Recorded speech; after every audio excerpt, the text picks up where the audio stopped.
Assalamualaikum warahmatullahi wabarakatuh. Assalamualaikum. Selamat malam, salam sejahtera untuk kita semua. Terima kasih Pak Abdurrahman, Pak sudah bersedia menjadi narasumber kami. Topiknya sangat menarik sekali, STEM education dan seterusnya ya. Ini memang strategi kita untuk di mana saja ya, bukan hanya di luar negeri, di dalam negeri. Kita itu science, ya, teknologi, ya, engineering, and education.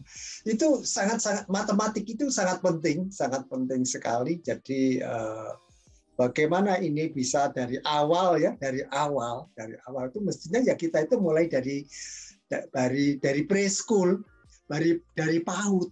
Kita mengenalkan STEM itu dari PAUD. Sebab kalau anak-anak kita tidak dikenalkan STEM dari PAUD, ya kita ketinggalannya makin lama makin jauh. Jadi kita dari data internasional dari PISA dan lain-lain 2019 itu dari 72 peserta kita itu nomor 63 atau nomor 64. Itu artinya kita sebagai bangsa nomor 4 di dunia ya. Dalam hal jumlah penduduk kita cukup mengernyitkan mata, loh kok bisa ya, kok bisa. Padahal di sini ada Pak Abdurrahman ini. Itu ahli superkonduktornya Indonesia, ya. Ahli superkonduktornya Indonesia, ahli kuantumnya Indonesia. Jadi teori-teori yang fisika yang tinggi ini sangat bermanfaat dengan sains teknologi. Sains teknologi tentu akan aplikasinya pada engineering. Sains teknologi itu sainsnya, perkembangan ilmu murninya ada di Pak Abdurrahman, aplikasinya ada di teknologi. Nah, dari teknologi aplikasinya lagi kepada kemasyarakatan masyarakat. Jadi tidak mungkin sampai sekarang itu kita bisa sampai 5G. Sekarang itu sudah 5G. Jadi ini adalah temuan-temuan fisika, temuan-temuan gelombang, apa yang Bapak anukan teori ini. Tapi alangkah baiknya Bapak bisa share ya, share untuk ini. Tapi sebelumnya ini supaya pendengar kita harus tahu siapa Pak Abdurrahman ini. Ya, Bapak Dr. Abdurrahman MSc ini beliau adalah dosen di Universitas Lampung, ya, Universitas Lampung di Bandar Lampung.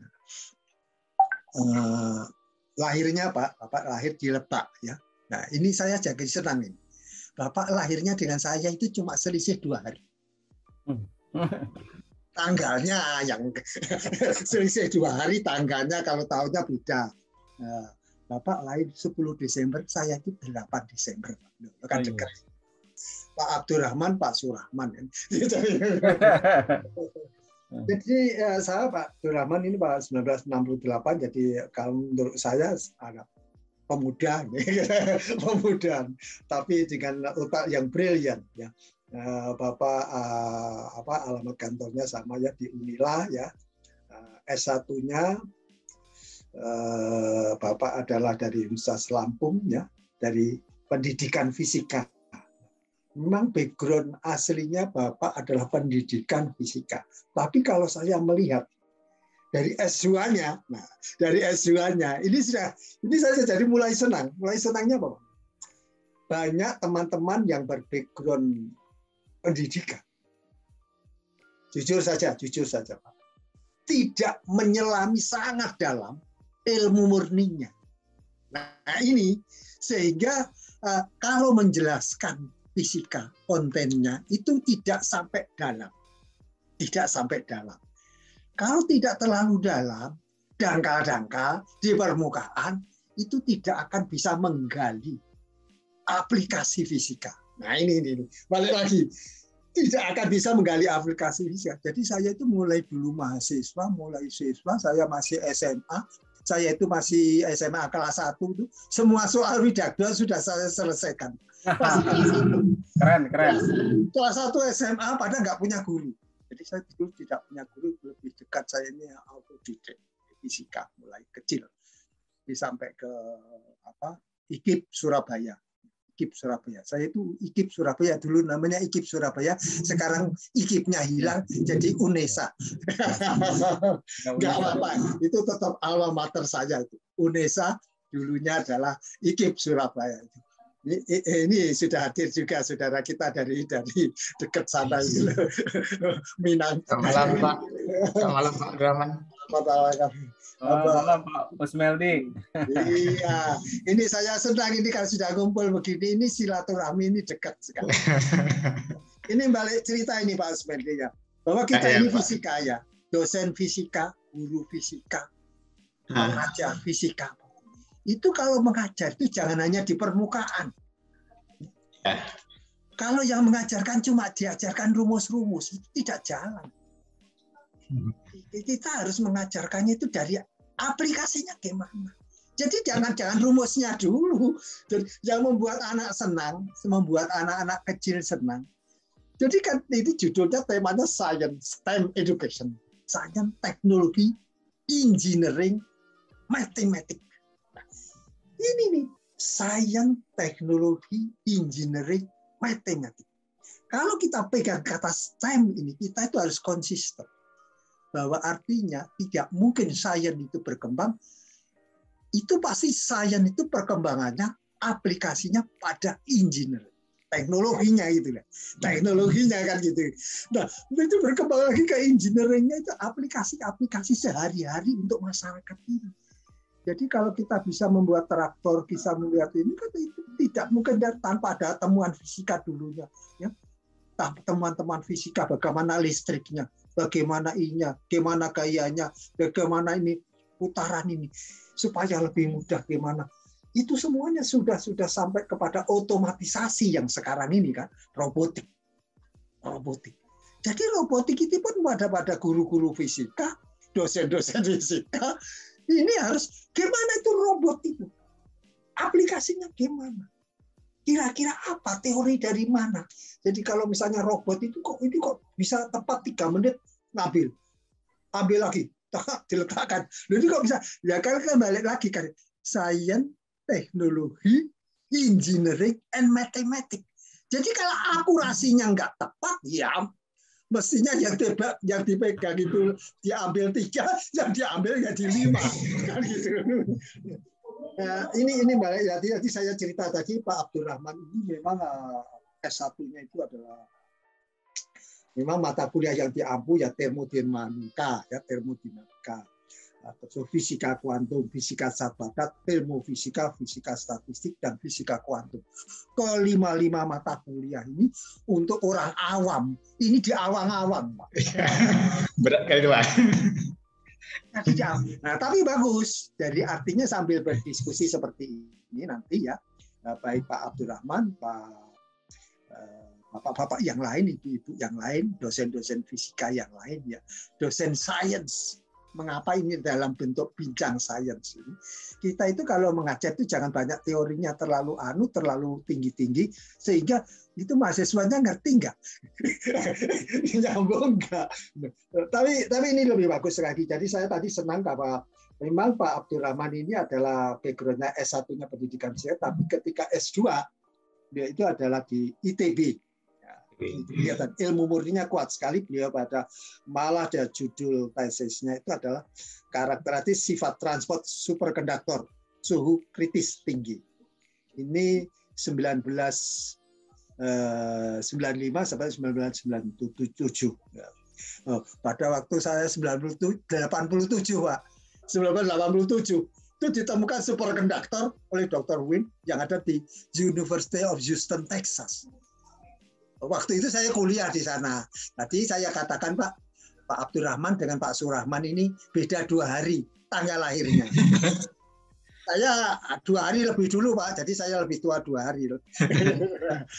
Jadi saya sudah ada di Houston Pak tahun 87. Jadi saya melihat betapa fisika berkembang luar biasa di Amerika Serikat. Karena kalau praktikum itu serius Pak. Bisa. Jadi kalau kita katakan soal praktikum, itu mestinya dari kecil, dari SD, SMP, SMA. Praktikum betulan. Jangan Alat-alat praktikumnya masih di dalam kotak. Masih di dalam box, tidak dibuka. Gurunya tidak tahu, katanya takut rusak. Ya, tapi ya sudah, kita tidak mengganggu. Tadi Bapak ini rupanya bagus sekali. Nah, ini sambil menyingkat waktu ya, Pak Abdurrahman. Saya persilakan Bapak bisa memulai cerita sedikit mengenai diri sendiri Bapak. 2-3 menit ya, 2-3 menit. Bagaimana Bapak lahir di mana, ini Bapak siapa, Ibu siapa, masa kecil apa, kok akhirnya jadi pakar fisika. Silakan. Silakan Pak Abdurrahman. Terima kasih Pak Dim. Assalamualaikum warahmatullahi wabarakatuh. Waalaikumsalam warahmatullahi wabarakatuh. Ini alhamdulillah nih senior saya hadir ini. Prof. Kusmeldi ya. Lama ketemu nih Prof. Iya Pak Rahman. Ya. Mudah-mudahan sehat selalu ya Prof ya. Alhamdulillah Pak Rahman. Kawan-kawan di UNP sehat semua Pak. Alhamdulillah. Ya. Baik, saya dilahirkan di kota kecil, kota bersejarah sebetulnya di Banten itu, namanya Rangkas Bitung ya. Kabupaten namanya Kabupaten Lebak. Kotanya Kota Rangkas Bitung, Kabupaten Lebak. Sekarang Provinsi Banten. Kalau dulu masih Jawa Barat saya waktu lahir. Begitu. Ya, orang tua memang di lingkungan pesantren, jadi mereka sekolah di pesantren. Kemudian saya di antara keluarga saya bilang sama orang tua saya mau bukan mau keluar dari pesantren, tapi saya mau ke sekolah umum gitu karena ingin mempelajari fisika. Diizinkan saya sama orang tua saya. Kalau kakak saya dan sebagainya ya jadi kiai kampung lah gitu ya. Jadi kalau saya memaksakan diri untuk keluar coba untuk menjadi fisikawan gitu. Alhamdulillah saya awalnya saya S1 itu daftar juga di ITB, tapi waktu itu orang tua menyarankan saya jadi guru gitu. Jadi waktu itu sudah keterima di salah satu jurusan di ITB S1, tapi menyarankan untuk inilah katanya cari pengalaman yang lain.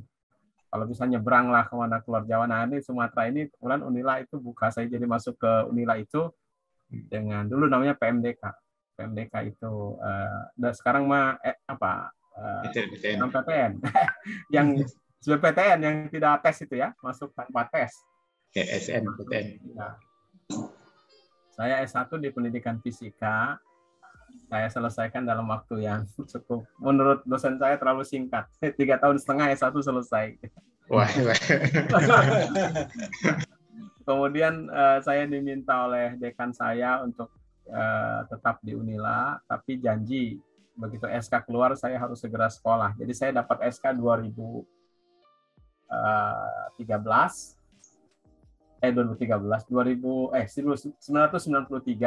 kemudian saya 1994 itu mendaftar pra S2 di ITB. Jadi kalau dari pendidikan harus pra dulu 1 tahun.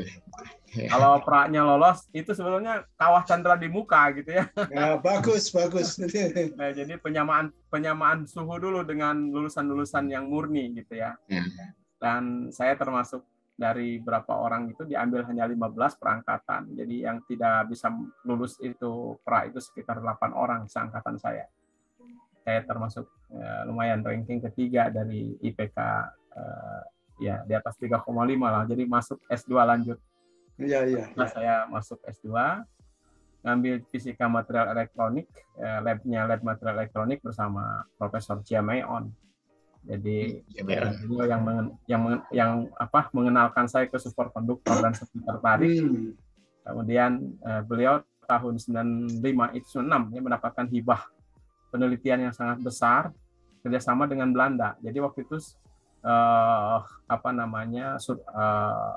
spesimen superkonduktor saya itu langsung dianalisnya dibawa ke Belanda dan tim dari Belanda sangat senang karena saya membuat superkonduktor yang berada di suhu tinggi yang ya walaupun secara aplikasi belum, tapi karakteristiknya sudah menunjukkan cukup baik karena waktu itu targetnya memang kita akan sampai kepada karakterisasi dulu gitu ya. belum sampai ke aplikasi. Karena memang kalau aplikasi kita membutuhkan yang sangat daerah-daerah wilayah-wilayah atau ruang-ruang yang sangat dingin karena masih dalam walaupun suhu tinggi tapi itu masih sekitar 36 derajat Celcius ya. Jadi masih terlalu tinggi ya. Itu sudah tinggi. Terakhir ini sekarang ada minus 97 ya. Jadi luar biasa perkembangan. Mudah-mudahan nanti suatu saat superkonduktor ditemukan pada suhu ruang ya, dan sangat berpotensi untuk energi masa depan gitu ya. Iya. Jadi saya S3 kembali karena saya di FKIP, di Fakultas Keguruan dan Pendidikan di Unila, saya diminta untuk kembali S3 di pendidikan. Jadi tapi tetap masih pendidikan fisika. Saya fokus di pembelajaran fisika kuantum. Saya mendapat salah satu kopromotor waktu itu UPI, Universitas Pendidikan Indonesia, kerjasama dengan Monash University. Jadi saya kebagian satu orang kopromotor Monash University yang kebetulan sama sekali nggak bisa bahasa Indonesia. Wah, jadi bagus itu. Satu-satunya kan belajar bahasa Inggris. Ya, jadi satu-satunya disertasi yang full bahasa Inggris itu mungkin di UPI itu punya saya yang pendidikan IPA itu ya, fisika itu. Nah, jadi saya salah satu yang saya sajikan adalah bagaimana membelajarkan kuantum dengan fisika kuantum dengan menggunakan pendekatan multiple representasi. Jadi kalau selama ini orang selalu takut dengan matematika, representasi matematika itu kalau dalam fisika kuantum kan memang menakutkan gitu bagi mahasiswa. Tapi kalau ketika kita sajikan dengan representasi lain, misalnya representasi grafik, representasi diagram, representasi gambar, representasi verbal gitu. Nah, seperti ada persamaan matematik, makna fisiknya apa diungkapkan secara verbal, mereka lebih bisa mudah ketimbang bahasa matematik. Itulah sampai sekarang saya masih berfokus kepada kalau mengajar fisika kuantum dengan apa yang disebut dengan pendekatan multiple representasi. Ya, jadi representasi jamak. Nah, ini sangat menarik. Sampai sekarang risetnya pun masih di pendidikan fisika, terutama fisika-fisika yang abstrak, maka MR ini, multiple representation ini masih menjadi tantangan lah untuk dunia pendidikan saat ini. Kira itu mungkin sekilas tentang saya dan studi saya. Iya, bisa dimulai ke PowerPoint. Ya. Baik, PowerPoint-nya, Din. Oke. Jadi saya mencoba untuk sharing beberapa riset saya yang terbaru tentang STEM education dan makerspace ya. Karena fokusnya ke bagaimana menumbuhkan keterampilan generasi muda, keterampilan abad 21 yang kita tahu bahwa terutama di asesmen internasional seperti PISA, TIMSS gitu ya. Kita dalam asesmen itu selalu ya mungkin masih rendah lah gitu ya. Jadi kalau ada 72 negara kita ranking 69 atau 68, jadi selalu nomor 4 di bagian bawah gitu ya.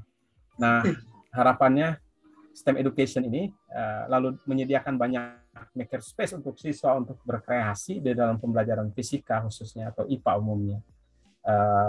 Maka ini diharapkan bisa mulai mencoba melatihkan atau menumbuhkan keterampilan abad 21.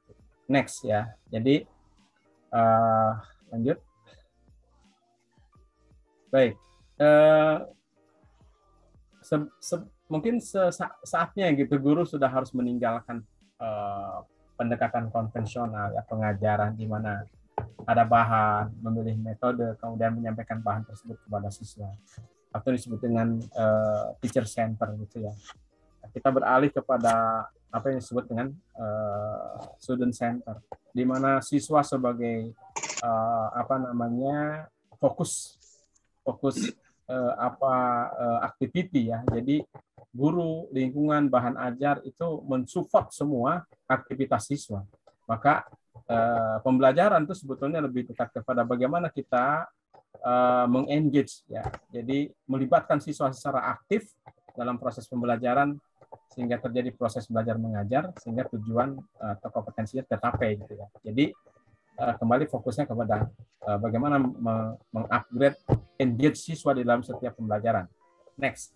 Nah, ini terkait dengan barangkali apa yang disebut dengan piramida belajar gitu ya. Jadi ini juga ada pepatah Cina yang sangat terkenal gitu ya. Kalau seorang guru IPA, guru fisika itu mengajar hanya bercerita tentang apa itu fisika, ya itu yang top itu. Sejarah fisika gitu ya. Jadi itu disebut tell me and I forget. Ketika sampai kepada bagaimana mungkin sudah mulai naik levelnya, misalnya menayangkan sesuatu, berdemonstrasi dan sebagainya, ya naiklah levelnya. Show me and I remember. Nah di sini kita seharusnya bagaimana siswa terlibat secara aktif sehingga setiap apa yang disajikan oleh guru, siswa menyatakan I understand. Sebenarnya seperti ini mulai. Maka piramida belajar ini, ya jadi seseorang sampai retensinya sampai 95% bisa sebetulnya. Ya, tapi bagaimana itu dari sekedar lecture sampai ke mereka bisa aktif belajar bersama lalu mengajarkan kembali kepada orang lain. Ya, ini sampai levelnya itu begitu ya. Makanya pembelajaran yang cooperative learning gitu ya. Bagaimana peer mentor. Jadi teman-teman yang tadinya tidak suka fisika begitu ada temannya yang begitu mereka senang dengan fisika, tertarik belajar fisika, jadi lalu mengajarkan hal-hal fisika. Ini sudah sampai ke sana mestinya, ya. Tapi selama ini kan kenapa minat belajar IPA fisika di Indonesia sangat rendah gitu ya? Karena ya tadi sampai sebatas lecture atau reading saja, ya. Saya tidak sampai kepada bagaimana mereka berada di grup-grup diskusi, kemudian mereka mempraktekkan di laboratorium atau sekarang kalau misalnya karena pandemi ada virtual laboratory gitu ya. Terus sampai mereka bagaimana terlibat dalam teach others ya. Jadi bagaimana digunakan dalam kehidupan sehari-hari gitu ya. Jadi ini hal yang sangat penting dalam learning retention ya. Berikutnya lanjut. Oleh karena itu, seorang pengajar sering terjebak kepada konsep active learning yang hanya sekedar begitu sudah demonstrasi, begitu sudah mengaplikasikan, begitu sudah praktikum, dibilangnya sudah aktif. Tapi siswa tidak dilibatkan dalam proses analisis, mendefine sendiri, mengkreasi, mengevaluasi pembelajarannya. Nah, sebenarnya active learning harus sampai sana, bukan sekedar demonstrasi, aplikasi, praktikum dibilang sudah aktif. Ya, jadi bagaimana mereka setelah itu diajar untuk diajak untuk menganalisis hasil-hasil praktikumnya, hasil demonstrasinya, mendefine sendiri definisi konsepnya, mengkreasi. Nah, ini sampai creative thinking-nya muncul gitu ya, sampai kepada bagaimana mengevaluasi pembelajarannya sendiri. Ini disebut dengan active learning ya. Jadi memang ini tentang konsep active learning ini masih banyak yang belum paham gitu ya. Next. Nah, supaya active learning itu terjadi, next saja ini nanti aja ini hanya ini tadi ke bawah ya, salah. Nah, active STEM itu berpotensi untuk sampai kepada active learning yang tadi sampai kepada analyze, design, kemudian create ya, evaluate sampai sini sebetulnya. Jadi kenapa STEM ini berpotensi? Jadi konsep IPA terpadu atau pembelajaran terpadu atau kurikulum terpadu seperti STEM yang melibatkan minimal 4 bidang ilmu ini, sains, teknologi, engineering, dan matematik, itu punya peluang untuk bagaimana misalnya muncul mengenalkan apa yang disebut dengan fakta, konsep, teori, ya. Jadi sains sebagai body of knowledge itu sudah dikenalkan oleh guru gitu ya dalam konteks sains. Sehingga mereka dengan fakta-fakta kehidupan yang ada gitu ya, mereka lebih better understanding of life. Jadi bisa lebih paham. So, itu sebenarnya prosesnya apa? Discover and describe. Jadi mereka diajak untuk menemukan dan menjelaskan fenomena-fenomena itu. Tidak hanya sampai sih. Jadi sains bukan hanya sekedar tadi fakta konsep, tapi juga mereka bagaimana menemukan sendiri sampai ke proses gitu ya, sampai ke proses. Jadi sampai mereka juga sampai ke attitude, sikap.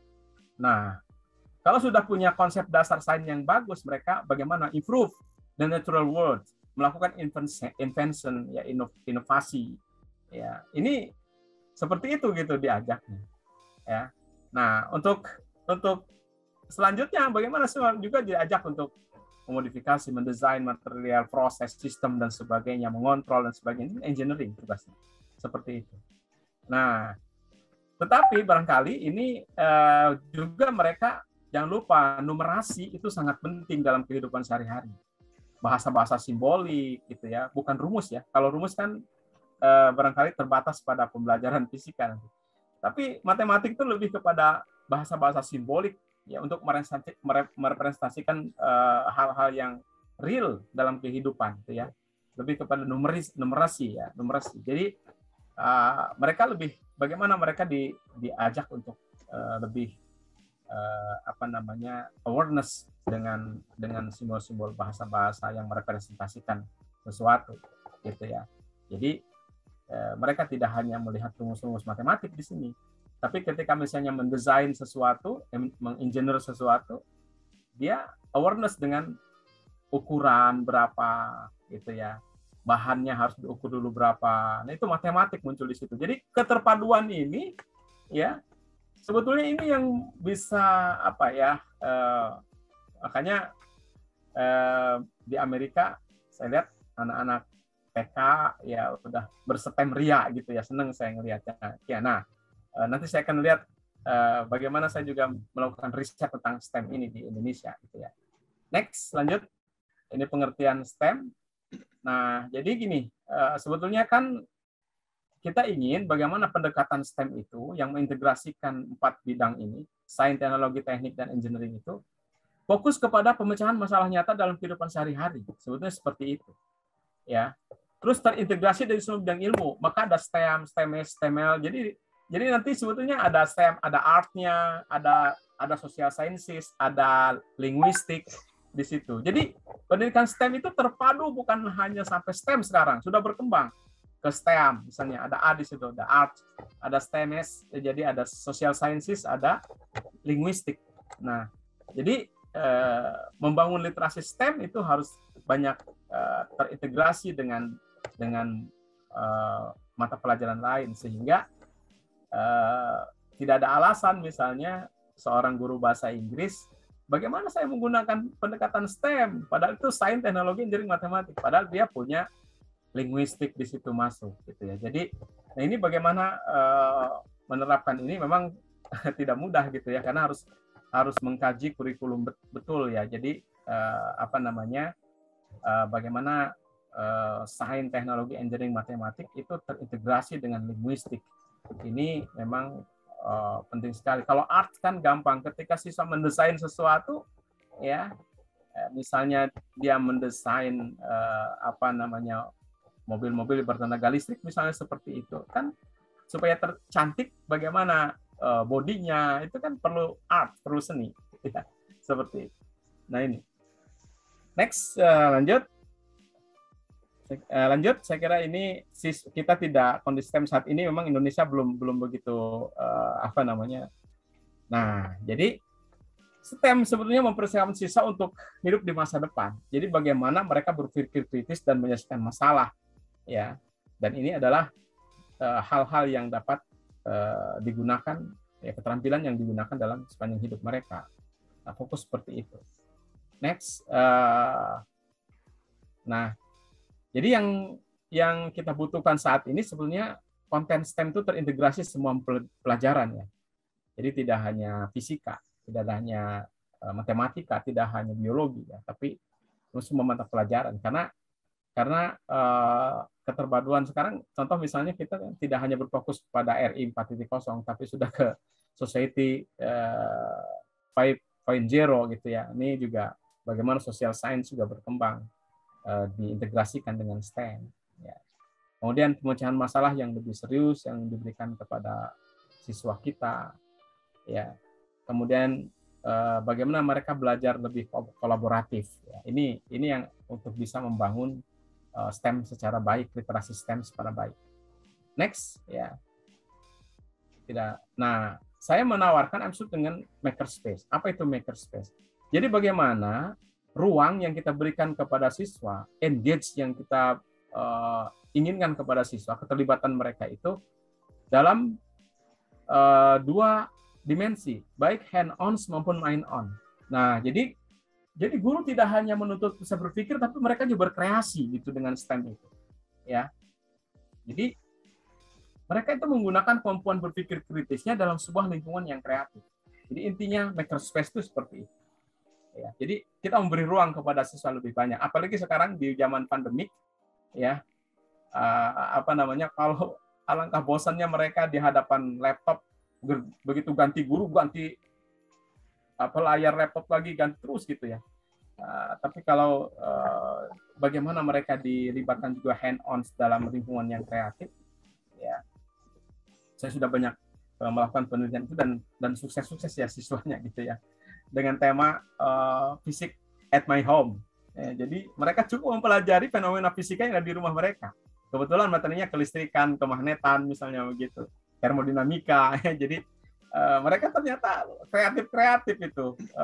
Misalnya gini, coba gambar bagaimana sirkuit ya listrik di rumah kalian, gitu ya.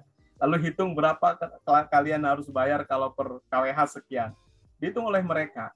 Jadi bagaimana cara mereka untuk misalnya membantu orang tua supaya tidak terlalu mahal biaya listriknya. Oh, itu mereka mendesain kembali. Oh, ini seharusnya ini. Nah, itu luar biasa. Jadi hand-on jalan ya, mind-on-nya jalan. Jadi luar biasa. Tajuknya adalah Physics at My Home. Jadi itu sangat di zaman pandemik mereka tuh belajar fisika di rumah sendiri dengan fenomena fisika yang yang ada di sekitar dia sendiri, dan dia bisa memberikan solusi begitu ya. Ini pengalaman saya yang luar biasa yang terhadap anak-anak belajar di rumah ya selama WFH. Next. Oke. Ini definisi makerspace ada beberapa. Saya menemukan di European Union ya. Jadi makerspace di mana metode untuk melibatkan peserta didik dalam penyelesaian masalah yang kreatif, pemikiran tingkat tinggi melalui desain langsung, konstruksi dan literasi. Nah, ini sangat luar biasa. Jadi bagaimana kita merancang ini. Next. Nah, terkait salah satunya adalah bagaimana tadi sustainability ya konsepnya. Karena sekarang ini ancaman di sekitar kita itu seperti climate change misalnya. Ini kan perlu berkreasi ini bagaimana mengurangi dampak ini sekarang ini di Lampung aja hujan sudah banjir di mana-mana gitu ya, sudah perubahan iklim yang luar biasa dampaknya. Ini nanti bentar lagi kalau udah lewat ini kekeringan dan sebagainya gitu. Jadi ini juga menjadi pertimbangan yang luar biasa nih, perubahan ini juga yang mengarah ke sustainable. Next. Ya, jadi bagaimana siswa diajarkan sampai kepada mereka memikirkan alam semesta ini, ya, misalnya dengan berkurangnya cadangan minyak berbasis fosil misalnya, itu ya. Nah ini juga ya sampai puncaknya nanti minyak sudah habis, jadi bagaimana mereka untuk sudah ada ekosistem yang tergradasi dan sebagainya gitu ya. Jadi perlu hal-hal yang lebih sustain. Sementara ini kan dia tidak unsustainability gitu ya. Kehabisan bahan bakar minyak basis fosil dan sebagainya kita ke depan gitu ya. Jadi ini yang dipikirkan oleh kita. Jadi kalau saya mencoba untuk riset-riset saya yang terbaru yang didanai oleh Dikti, alhamdulillah lebih mengarah kepada ini, Pak. Jadi bagaimana STEM membangun literasi sustainability gitu. Next. Oke, next saja ini lanjut aja. Nah, ini contoh saya anak SMA, Pak. Mereka saya coba beli alat sederhana untuk membangun drone seperti ini. Indonesia nih Pak, asli Pak, anak-anak beli Lampung Pak. Iya, riset saya dengan saya. Jadi mereka itu cari di beberapa marketplace yang murah-murah Pak.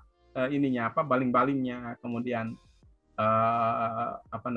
bodinya itu mereka buat sendiri. Bahkan ada siswa yang membuatnya dari apa sih ya kan ada mainan anak-anak yang stick itu. Mereka dari situ aja diikat-ikat, ini bagus bodinya, terus pasang. Dan mereka juga bagaimana mencoba gitu ya mengkreasi. Dan ini bagaimana menciptakan, mengkritik suatu produk mereka sendiri. Ya, jadi ini saya kira udah sampai mereka memasang sensornya, memasang kameranya, memasang segala. Udah ini luar biasa bagi saya gitu ya. Bisa terbang saja yang didesain oleh mereka sih tanpa jadi sudah merakitnya itu, engineer-nya itu udah mereka bisa sendiri gitu ya. Jadi tidak beli langsung yang sudah jadi. Kalau sudah jadi kan gampang banget, kita tinggal menerbangkan. Tapi ini mereka mencoba untuk dari awal mendesain bentuknya seperti apa. Ini kemudian next. Nah ini di kampung Wah, ini anak-anak di kampung, anak-anak perempuan pun aktif Pak. Jadi saya coba ini membuat mobil mainan bertenaga gaya pemulih dari karet yang diputar, nanti dilepas dia bisa jalan gitu. Jadi mulai berpikir bagaimana membuat rancangan-rancangan yang sederhana. Jadi ternyata walaupun anak-anak perempuan itu dia mulai menggunakan teknologi seperti lem tembak itu bisa merancang rancangan seperti ini. Ini sangat jauh nih risetnya saya di Lampung Tengah, di mana di sana ya sangat kampung sekali ya. Jadi tapi dengan STEM ini mereka jadi luar biasa itu. Ya. Jadi misalnya rodanya nih ya, anak-anak perempuan roda. Gimana supaya bikin desain alur rodanya tuh supaya gesekannya bagus gitu ya. Mereka bikin itu pakai silet, pakai ini gitu. Jadi kreatif lah. Jadi mulai berpikir. Saya harapkan begini, mereka mungkin di kelas hanya belajar seperti ini, tapi nanti mereka menjadi desainer. Ya, ke depan. Karena sudah mereka berpikir bagaimana mereka merancang ide ini aja sudah luar biasa. Next ya. Next lanjut. Next, ini diskusi bersama ini juga bikin pinhole kamera dari karton. Jadi mereka juga sudah banyak riset-riset saya tentang STEM. Lanjut. Oke, ini gambaran. Ini yang tadi. Ya, next. Nah, ini saya bandingkan ya.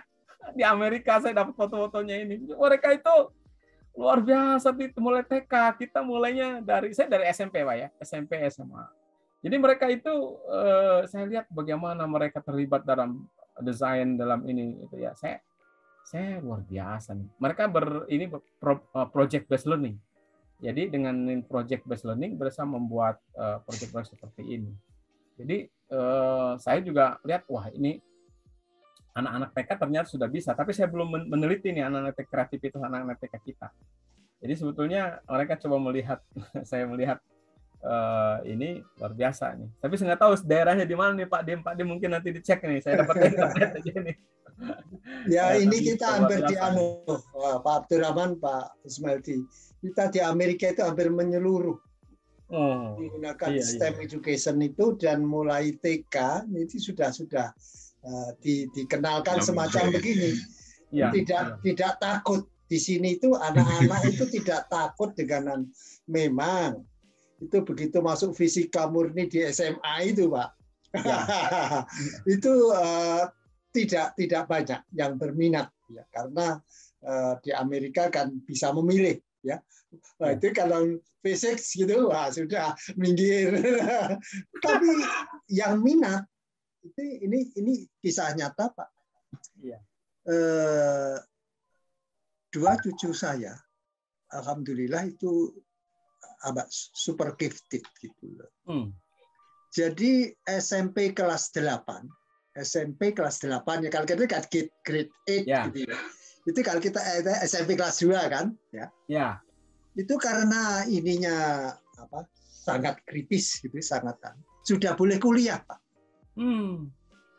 Nah, ini yang nanti ini personal antara Pak Abdurrahman dengan Pak Asmeldi dan bagaimana kita membangun gifted education di Indonesia. Ya. Ini personal, permintaan, request. Sebab kalau kita tidak bangun anak-anak pinter Indonesia itu, Pak, kita kehilangan. Ini cucu saya itu tamat SMA sudah 5 tahun kuliah. Sekarang dia ahli artificial intelligence. Oh. dan cyber security. Mengapa kita nggak mengejar seperti ini? Anak-anak kita itu banyak juga. Ya, ini sekedaran personal request. Kita kerjakan secara serius. Kita bangun bangsa ini dari science, teknologi, engineering, matematik, and STEM tadi yang disampaikan oleh Pak Abdurrahman. Memang ini sudah dilaksanakan. Kenapa kita tidak mengambil yang baik? Ya, mengambil yang baik. Kalau yang nggak baik banyak. Yang dardor itu, yang dardor itu yang nggak baik. Tapi itu enggak, jangan kita lihat. Ambil yang ini tadi yang Pak Abdurrahman sampaikan itu. Kisah nyata. Ya, saya sampaikan kisah nyata. Why not? Kita harus mengejar, kita harus nomor 4 di dunia, bukan nomor 4 dari bawah. Dari belakang. Terima kasih Pak Abdurrahman, silakan.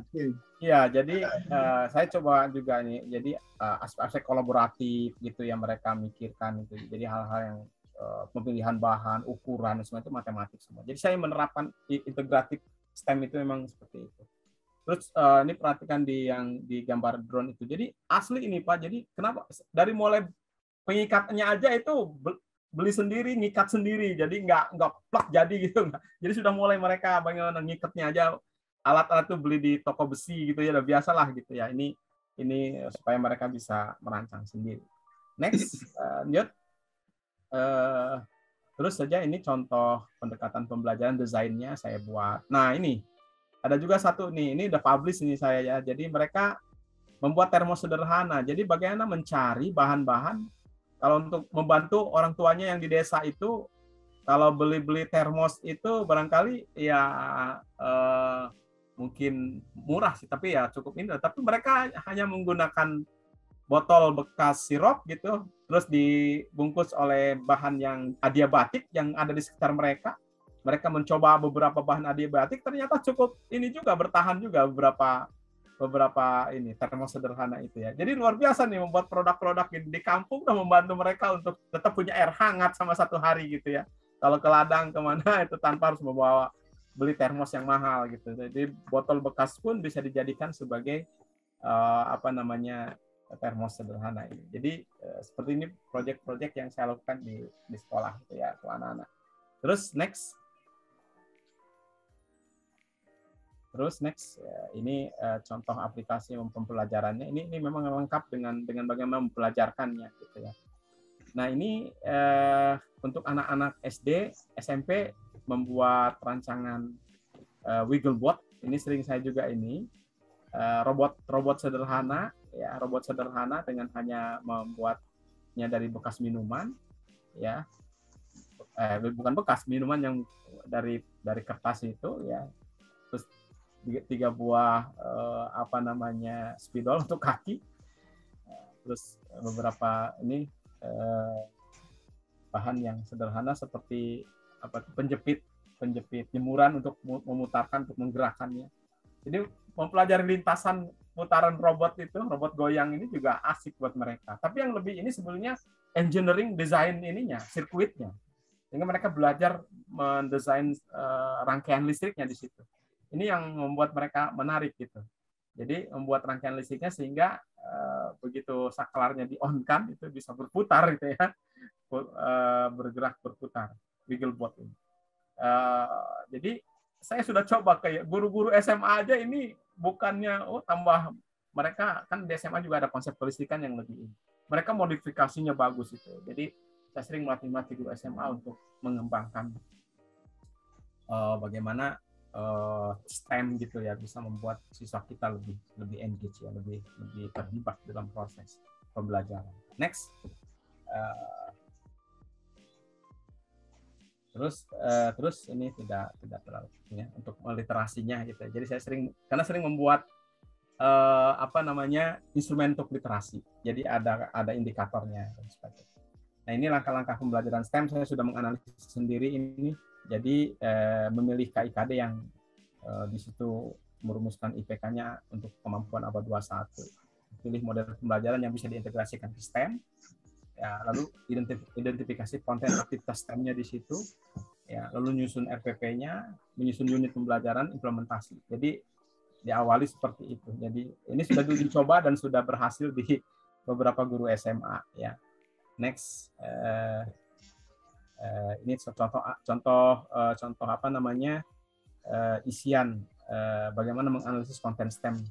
Misalnya topiknya apa? Sekolah itu mau ke green school.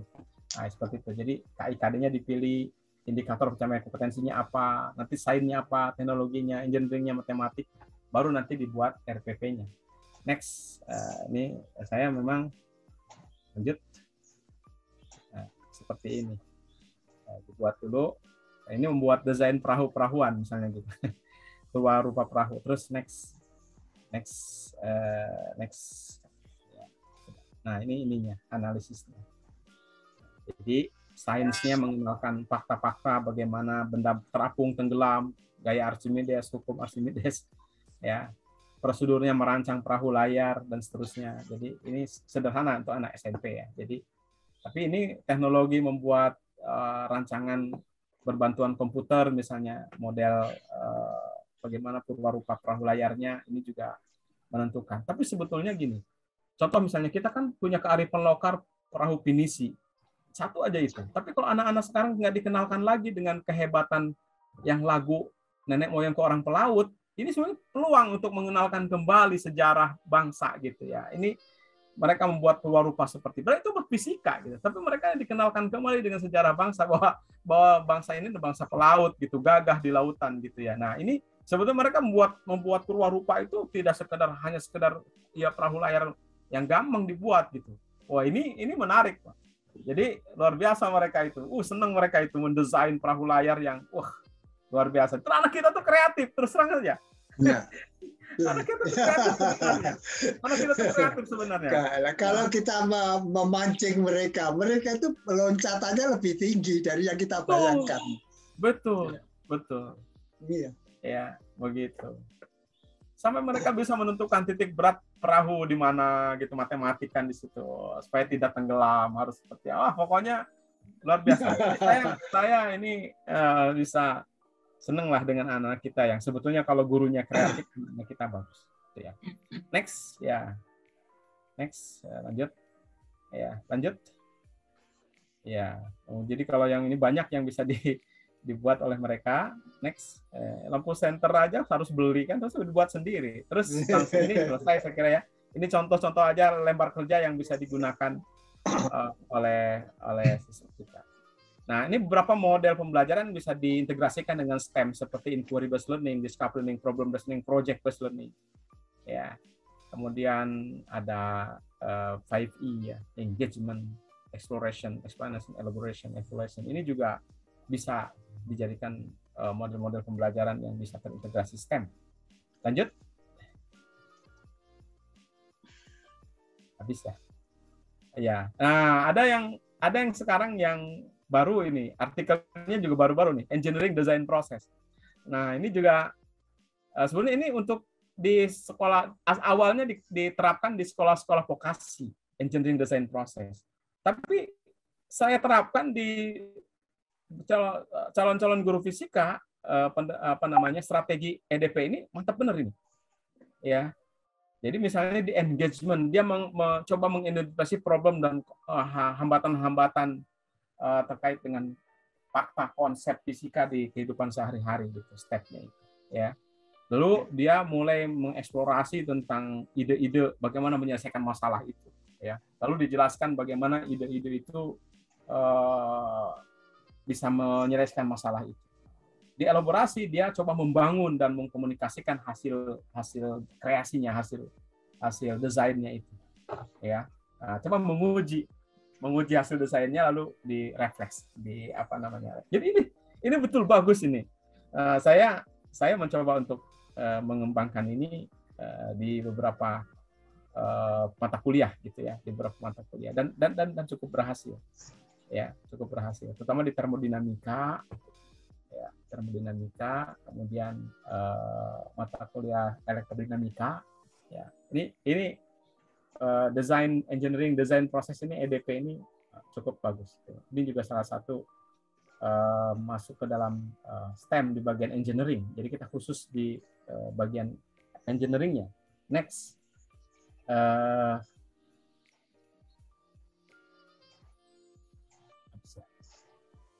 Oke. Kira mungkin itu ya yang bisa saya sampaikan, cukup lama ini. Iya. Jadi saya ini bagus ini. Demikian. Terima kasih Pak Abdurrahman. Ya, ini luar biasa. Ini ternyata kan kita nggak ngira nih, pakar Indonesia mendunia. Jadi ada Pak Usmeldi, ada Pak Abdurrahman, dan masih banyak lagi ya.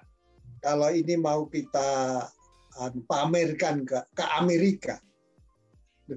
Jadi jangan mengira ini loh orang Indonesia kita pamerkan ke Amerika, ini mungkin perlu visitasi Pak. Jadi Pak Abdurrahman, Pak Usmeldi, ada yang lain. Paling nggak saya minta CV Bapak ya. CV Bapak, produk-produk Bapak yang apa sudah terjadi, kirimkan kepada saya lah. Saya mau datang ke kampus.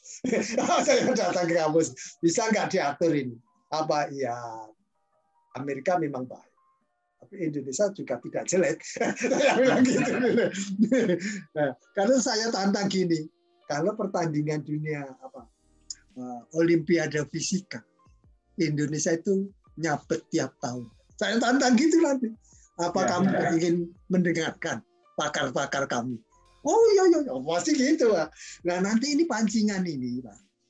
Nanti didampingi selain fisika, biologi, kimia, dan seterusnya, sains tapi sementara nggak apa-apa lah. Pak Abdurrahman, Pak Usmeldi, paling nggak 2, syukur ada lebih dari 2, ya syukur lebih ada. Tapi yang bagus, yang serius, yang sudah produknya itu diakui, produknya diakui dan namanya kreativitasnya diakui, sehingga ini kalau saya mau pamer ke Amerika, ya iya memang ini bagus. Tapi Indonesia kalau secara generik kan nomor dari 72 nomor 68 nomor 4 dari bawah. Ya itu saja manajemen itu kan soal manajemen. Tapi kita sudah mulai membangun loh sekarang. Yang bilang gitu. Jadi termasuk podcast ini itu saya sampaikan ini. Kita sudah kompak ini seluruh Indonesia. Kita mau bangun mulai dari PAUD, preschool, kita mau bangun mulai preschool, mulai komik, ya, buku bergambar. Anak-anak itu kalau disuruh baca nggak bisa, tapi dengan gambar bisa. Mulai kecil. Jadi ini ide-ide yang saya lihat itu, kita itu nanti bisa orang membeli dengan Rp10.000. Itu science kit. Apa isinya bisa saja balon karet, ya kan? Balon karet itu setiap ditiup, bergelombang. Bisa ditambahi dikit, bisa naik, ya kan? Diberi gas itu. Kemudian bisa juga dengan balon itu seperti sabun, ya. Itu kalau ditiup kan keluar, ini pelangi nih, gambar pelangi. Dan ini nanti yang kecil-kecil ini banyak yang nggak memperhatikan bahwa ini adalah pembangkit anak-anak kecil, menyayangi. Seperti Bapak kan memulai dari drone, tapi buat sendiri. Bapak menjelaskan tadi dengan termos, buat sendiri. By center, buat sendiri. Terus akhirnya berkembang kepada climate change ini. Gimana ini? Ini minyak bumi ini sudah dipakai sekian abad, sekian ya. Kita ini habis-habisan 100 tahun terakhir ini menguras. 100 tahun terakhir kita itu menguras minyak. Jadi nggak tahu tinggal berapa, apakah sampai 50 tahun lagi. Itu pertanyaan besar. Saya kira sudah nggak nyampe. Nah, ini saya kira Pak Usmelki kan bisa memberikan ini. Pak Usmelki itu mesti seimbang ini atau ya seimbang dengan Pak Abdurrahman ini ilmunya katanya seniornya. Pak Usmelki itu seniornya. Apalagi ini juniornya saja seperti itu. Saya tidak kalau membawa Bapak berdua, syukur ada yang lain mengikuti dengan kualitas yang seimbang. Saya tidak malu ke Amerika. Nah, kamu jangan anggap itu Indonesia juara dunia fisika itu dua-duanya ini yang saya bilang gitu nantinya. Silakan Pak Suli. Terima kasih Pak Din, yang saya hormati Pak Dimyati, Pak Abdurrahman. Luar biasa sajian dari Pak Abdurrahman, penelitian beliau dengan produknya ya. Nah sekarang ini kan trennya itu STEM. Nah, kami juga ada beberapa mahasiswa S2 juga mengembangkan bahan ajar itu dengan pendekatan STEM. Perlu diintegrasikan dengan benar apa yang Pak Abdurrahman tadi, integrasikan dengan problem based learning, dengan project based learning, juga ada dengan inquiry. Nah, produk itu adalah berupa bahan ajar, ada yang buat e-book, ada yang buat e-modul gitu kan. Saya melihat tadi cukup banyak contoh-contoh ya dari hasil penelitian Pak Abdurrahman berkaitan dengan penerapan STEM ini. Langkah langkah bagian kita kalau bisa guru-guru kita melaksanakan pembelajaran STEM ini di lapangan. Tapi soalnya adalah berkaitan dengan kurikulum ya. Bahwa di sekolah menengah itu kan kurikulumnya masih padat materi. Jadi sepertinya guru-guru masih ingin mengejar target materi yang selesai. Nah, kalau dibuat dengan pendekatan STEM yang tadi Pak Abdurrahman sampaikan, itu memakan waktu yang lebih lama dalam kaitan pembelajarannya di sekolah. Kecuali kalau dalam bentuk ekstrakurikuler ya. Kalau kaitan dalam pembelajaran sekolah, jelas memakan waktu lebih lama daripada guru menyampaikan dengan model yang lain ya. Nah, katakanlah pemberian tugas, yang diskusi kelompok, gitu kan. Nah, ini yang saya melihat dia kendalanya kalau kita berupaya memaksimalkan agar guru-guru bisa menggunakan STEM ini dalam pembelajaran sains atau fisika. Ya. Nah, itu pertama. Yang kedua, hambatan yang saya melihat di lapangan, masalah kreativitas guru. Karena untuk merancang pembelajaran STEM, ini orangnya harus kreatif ya, seperti Pak Abdurrahman itu. Kalau tidak tahu ya, dari materi misalnya fisika ya, dari materi fisika ini apa ya akan produknya yang akan dihasilkan dalam kegiatan pembelajaran ini apa? Kita akan menggunakan PJBL ya. PJBL itu kan luarannya ada produk, jika dia drop segala macam ya. Nah ini apa produknya? Nah dengan kreativitas guru itu sungguhnya ya bisa apapun bisa, dari yang level sederhana sampai level yang lebih canggih ya seperti drone tadi ya. Nah level sederhana misalnya di level IPA SMP itu ada konsep penjenian air gitu. Nah maka siswa proyeknya adalah siswa membuat alat penjenian air yang sederhana gitu kan. Nah itu juga bisa dengan pendekatan STEM. Nah jadi banyak sekali sungguhnya ya. Kembali pada masalah tadi, apakah gurunya memiliki kreativitas untuk melaksanakan STEM ini? Karena saya melihat kuncinya di sana. Kalau tidak, maka pembelajaran kembali ke pola biasa yang saya katakan itu guru lebih senang di zona nyaman itu kan. Jadi tidak perlu repot-repot. Pokoknya materi ini disampaikan, latih siswa, latih skill yang mengerjakan soal-soal. Kalau di fisika kan, ya paham konsepnya, paham rumusnya, ini menyelesaikan soalnya, nanti diuji seperti itu lagi kan. Nah, pagi targetnya kepada kalau di level SMA ya, termasuk ke perguruan tinggi. Nah, kan masih menggunakan ujian tulis ya, masih ada ujian. Nah, ujian itu kan yang lebih minta itu kan instruktur di bimbel itu, gimana trik-trik mengerjakan soal. Apapun prosesnya tidak penting, yang penting hasilnya. Kalau ini soalnya ini triknya, ini hasilnya benar. Sementara di sekolah kita kan tidak mengutamakan hasil, tapi mengutamakan proses. Bagaimana proses mencapai ilmu. sehingga siswa paham. Kalau di MBA itu kan trennya ke hasil. Triknya apa saja pokoknya sini. Nah, karena masih berkaitan dengan hal itu, maka ya guru mau tak mau ya mengejar hal seperti itu juga, mengarahkan bagaimana sebanyak mungkin siswanya lolos di perguruan-perguruan tinggi yang baik ya, yang bagus ya, yang populer. Nah, suatu kebanggaan di sekolah kan. Jadi guru itu masih mengejar hal seperti itu. Jadi kalau dengan STEM ini, nah ini kan waktunya banyak habis terpakai, gitu kan. Nah, dengan proyek-proyek itu, nah, ini dua hal yang apa ya? Kalau melihat agak satu hal bertentangan, gitu kan. Tujuan dari pendidikan kita di level sekolah sampai perguruan tinggi dengan proses yang seharusnya dilalui. Belum lagi dengan adanya materi kurikulum. Nah, walaupun katanya Mas Menteri akan mengubah kurikulum di 2022 ini. Kurikulum prototype katanya. Nah, lebih serana dengan penekanan case method dan project based learning. Malah sampai sekarang ke perguruan tinggi pun juga itu ditekankan. Apapun mata kuliahnya, metodenya adalah case method dan project based learning, gitu kan.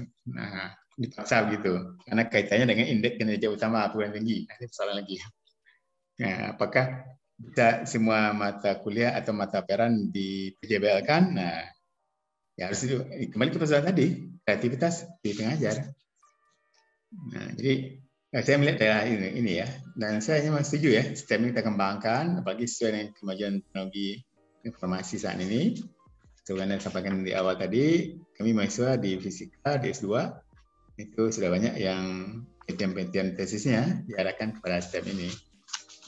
Itu baru Pak Abdurrahman, Pak Dim yang bisa sampaikan dulu dalam hal ini. Terima kasih. Iya, ini memang antara praktek lapangan yang masih kental dengan ini sudah dimulai pada sudah 30 tahun yang lalu, 40 tahun yang lalu. Dulu zaman masa saya SMA,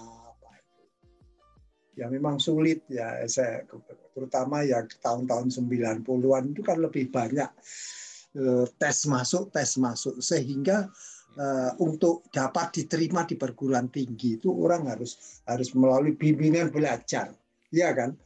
Nah, akhirnya guru-guru pun tidak mau nambahi jam yang namanya les. Nggak tahu di tempat Bapak ada nggak itu tambahan jam pelajaran untuk supaya bisa menghadapi ini, bisa tes masuk.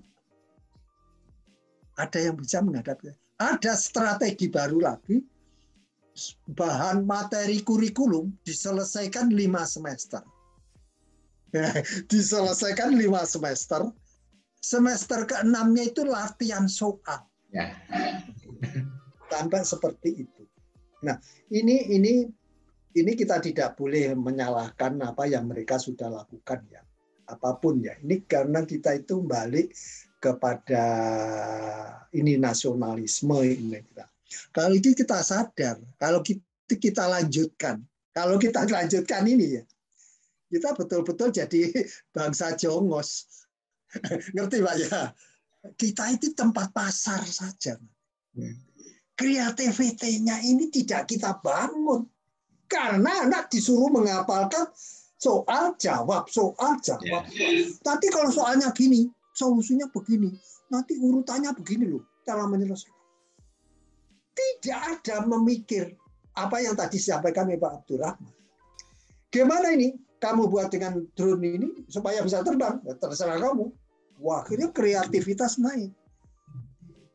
Kapan ini bisa dilaksanakan? Tadi Pak Usmerdi ya ini dalam kasus-kasus ini kita semacam nambah semacam ekskurikulum ya, ekstra school. Apa? Tapi ini transisi termasuk Mas Natim ini kan bagus ya cara berpikirnya itu saya sukanya itu dan memang dia melihat aplikasi. Kalau kita caranya tetap begini, nggak jadi Republik. Kita ini terus menjadi pasar produk luar negeri. Pasar Jepang, pasar Amerika, pasar Eropa, pasar Cina. Ya, padahal kita itu mampu. Wong kita punya Pak Abdurrahman, kita punya Pak Usmeldi, kita punya bapak-bapak yang lain jagoan fisika. Kita punya ahli fisika kita, Yohanes Surya. Nah, jadi beliau itu pakar pendidikan fisika. Bukan hanya pendidikan, sampai ilmu murninya kuat. Saya tahu produk Amerika itu dia. Produk Amerika yang mengabdikan dirinya untuk fisika di Indonesia, sehingga kita sudah membuktikan dalam 20 tahun terakhir 2 dekade dibabat habis. Nah, ini apa Bapak-bapak, saudara-saudara semua, kita itu punya potensi. Kita punya potensi. Dan tadi apa yang dipikirkan Pak Abdurrahman, apa yang dipikirkan Pak Usmeldi mengambil jalan tengah. Jadi kan kita memang harus mengambil jalan tengah pada tapi kita harus saya menyampaikan kepada pemerintah kalau sekarang. Mas Nadiem, gitu. Mas Nadiem mumpung belum ini, jangan-jangan ganti menteri, ganti kebijakan nanti. Kita ngeri saya itu sampai ke sana. Jadi ini kalau kita ini bincang podcast ini memang membangun sesama ahli sains, teknologi, engineering, matematik, tapi plus tadi jangan hanya art, language. Jadi ini semua bidang itu nanti bergabung. Makanya ini ada kan yang ada suara-suara nggak usah sekolah itu nggak usah itu IPA, IPS, bahasa nggak usah, biar aja. Ya memang seharusnya begitu. Kalau mau membangun tidak ada pembatas lagi. Tidak ada pembatas. Karena dipikirkan saya ini fisika, ternyata laku di Amerika jadi asisten profesornya pada waktu itu ya. Sampai saya ini terima pensiun profesor itu bukan fisikanya Pak, saya ternyata linguistik. Nah, ini dari mana? Ya tadi beyond the background. Jadi kita punya keahlian yang kadang-kadang kita tidak rancang. Guru tidak tahu bahwa anak ini ahli ini. Oh, guru tidak tahu bahwa dia itu sebetulnya suka juga fisika, tapi bagian yang ini. Tidak seluruhnya. Kenapa tidak suka? Karena ada cara guru menyampaikan, cara dosen menyampaikan. Coba kalau kita lihat, kita sadar bagaimana dosen guru-guru kita itu menyampaikan. Mereka akan menyampaikan apa yang dulu-dulunya dia terima dari dosennya, dari gurunya. Itu diulang kembali. Bukan praktikumnya, seperti yang sampaikan dari Pak Abdurrahman, Pak Usmeldi, bahwa kita mengutamakan praktikum, kita mengutamakan proses, karena ini yang akan menimbulkan kreativitas. Bangsa ini kalau tidak merebut kreativitas, ya jadi kata Bung Karno, kita bukan bangsa tempe. Kita bukan bangsa tempe. Jadi ada ucapan Bung Karno yang lama sekali itu. Itu artinya kita ini diinjak-injak. Kita itu kelas bawah.